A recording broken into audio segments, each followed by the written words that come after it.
highlights from Monza from the Italian Grand Prix in 15 minutes after the ITV Weekend News with Joyce Ohajah.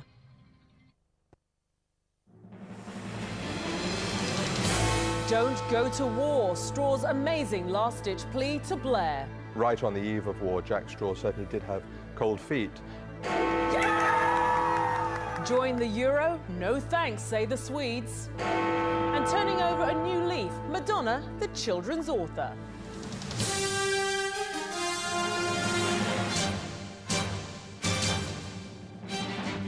The ITV Weekend News with Joyce Ohajah. Good evening. Throughout the Iraq War and its aftermath, he's been steadfast in his support of Tony Blair. Tonight, though, ITV News has learned the Foreign Secretary Jack Straw had serious doubts about sending British troops to topple Saddam. Just days before the conflict, he sent a personal note to the Prime Minister advising him to pull back. That plea was rejected and Mr Straw agreed to back the official line. Our political correspondent Angus Walker is in Downing Street. A senior Labour politician I spoke to today has confirmed claims that Jack Straw sent a private memo to Tony Blair expressing doubts about sending British troops to fight in Iraq.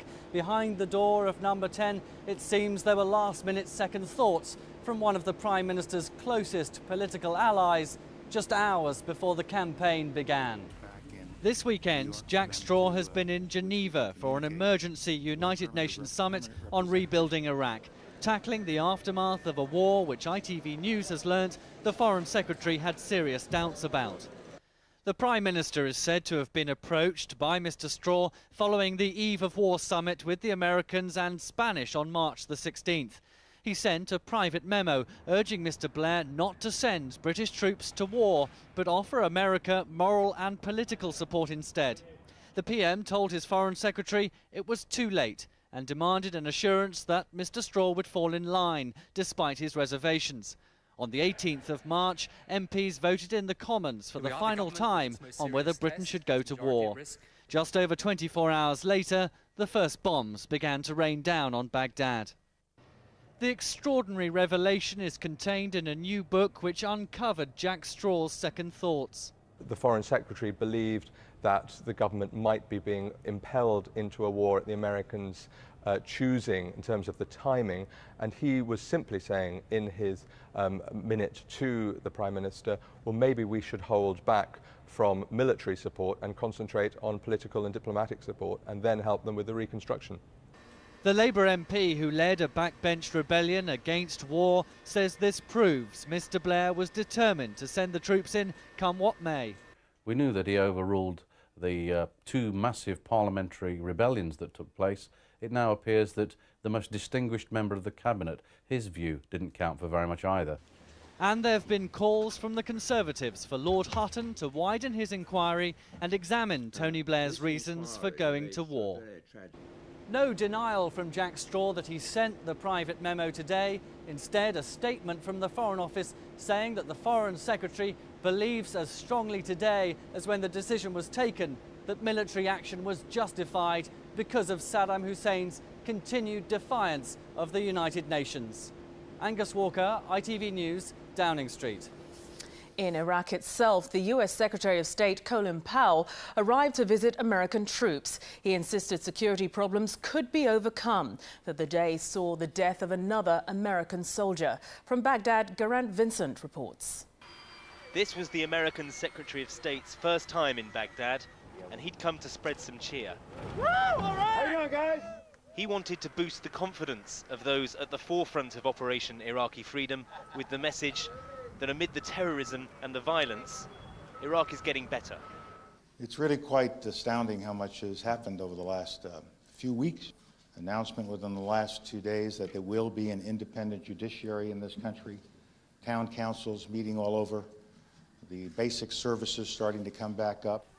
30 miles or so from where Powell was speaking, Fallujah, and one of the US military's many front lines in this country. Another American soldier killed this morning when another roadside bomb destroyed his vehicle. The Secretary of State spent the first half of his weekend in Geneva being told by other members of the UN Security Council that the transfer of power back to the Iraqi people must happen more quickly than he thinks is possible. But with support for the American occupation waning in the United States and its cost being counted in more and more American lives, finding a political settlement here is as big a priority for Colin Powell as it is for anyone else. Geraint Vincent, ITV News, Baghdad. Police are tonight searching for the killer of a 7-year-old girl and her 41-year-old father. The pair were gunned down in the bedsit they shared on the Harrow Road in northwest London. Detectives say they've ruled out suicide and have been searching the area for evidence. Pro-Euro campaigners are putting on a brave face after Sweden voted against joining the single European currency. The margin, by 56 to 42, was more decisive than expected, and it could make British entry less likely. Here's Philip Ray-Smith. As the polls closed, Swedish television made its prediction. Those voting no in the referendum to join the euro had won. In fact, in this most European of countries, more than 56% of voters said they didn't want to join the single currency. There are so many problems in many countries in Europe, and especially in the new countries in the eastern of Europe. I think we need to stabilize more the economy before Sweden shall enter the euro. It's a result that has implications beyond Sweden's borders, and particularly in Britain. I think it shows that the government here in Britain would never get it through public opinion, where there's a very solid majority, as shown by all public opinion polls, against the euro. Sweden is still in mourning for Anna Lindh, the pro-euro foreign minister who died after a knife attack on Thursday. It was thought her death might swing the voting. Not enough, it turned out, to buck the opinion polls. Tonight, the noes have it, and the future of the single currency outside the eurozone is as uncertain as ever. Philip Ray-Smith, ITV News. A row over jockeys' use of mobile phones has thrown the sport of horse racing into chaos. Officials worry the phones can be used to pass on confidential information. The jockeys don't agree, and today at one racecourse they went on strike. From Sandown, Helen Wright reports. For the first time in the sport's history, a jockey's boycott has wiped out an entire race meeting. The deserted stands at Sandown Park today, testament to the stalemate reached in this dispute over where and when mobile phones can be used. Jockeys are furious at the ban on using mobiles from half an hour before the first race until after the last race of any meeting. They maintain phones are essential for talking to trainers and agents, and the Jockeys Association says they should be trusted to use them responsibly. And all they want to do now is go back to work and be allowed to make and receive calls in a supervised, regulated area. They've given up quite a lot, and it's time to be given some trust in return. The sports regulator imposed the ban because it feared a small minority could use mobiles to pass on crucial information about runners and riders. There are hundreds and thousands of pounds worth bet on every race, and there's a lot of incentive for individuals to get at information. So it has been proven in the past that they have used this route through mobile phones from jockeys' changing rooms during racing. Cancelling this meeting has meant lost sponsorship for the course, lost riding fees for the jockeys, and lost prize money for the owners. The punters and the bookies have missed out too. This one boycott could cost racing £500,000. With more boycotts feared, the courts could yet decide the rules of jockeys' racecourse calls. Helen Wright, ITV News, Surrey. Football and Birmingham City have maintained their unbeaten start to the Premiership season with a 2-2 draw at home to Fulham. In today's other match, Manchester City moved up to their third following their 4-1 thrashing of Aston Villa. Nicolas Anelka scored a hat-trick, making him the top flight's highest scorer so far. Finally, her last book was called Sex and contained the kind of pictures that can't be shown even at this hour.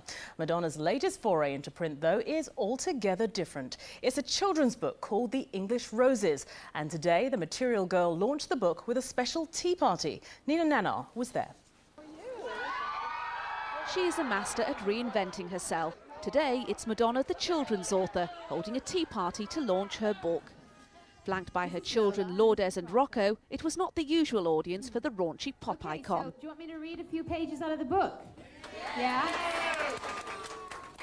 The problem with the English Roses was that they were all a little bit jealous of a little girl in the neighborhood. which I tried out all the stories on my children, and whenever they got bored and started fidgeting or, you know, complaining or looking for other things to do, I knew I had to fix that part of the story or get rid of it. Okay, and obviously children very instrumental in you writing this. Very, very different from Sex. Yes, very different. Sex, her first literary outing 10 years ago, had her posing for X-rated pictures. Then, just a few weeks ago, there was this controversial kiss at the MTV Awards. Some say her move into safe bedtime reading is almost as shocking. With elaborate tea parties in both London and Paris, Madonna is clearly taking no chances in her new guise as children's author. She has hired the same publicity team as that other children's author, Harry Potter creator, J.K. Rowling.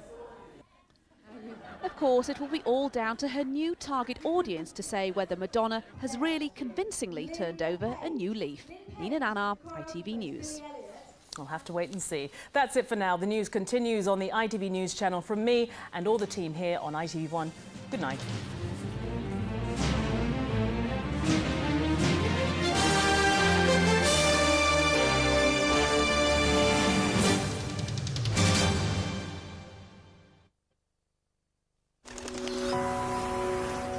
ITV National Weather, sponsored by PowerGen. PowerGen. Power in good hands. Hello, good evening. At the moment we've cloud around for parts of Northern Ireland as well as Scotland. Light rain or drizzle attached to this. Clear skies further south and turn dipping temperatures as low as 8, possibly even lower, and some mist and fog forming later on. So let's start with northern parts as we go into tomorrow. Again, a cloudy scene, rain in the northwest. In fact, the cloud might be a touch thinner than today though, and some brightness in sheltered eastern parts. Elsewhere, things are looking very good indeed, especially so for England and Wales. Plenty of sunshine around, some of that hazy in nature, and in that sunshine things are looking very good temperature wise. In fact, a high expected in the south of 25, a sizzling 77 in Fahrenheit, where the cloud sticks in the north, more like 18 to 20. That's all from me. PowerGen. Power in good hands.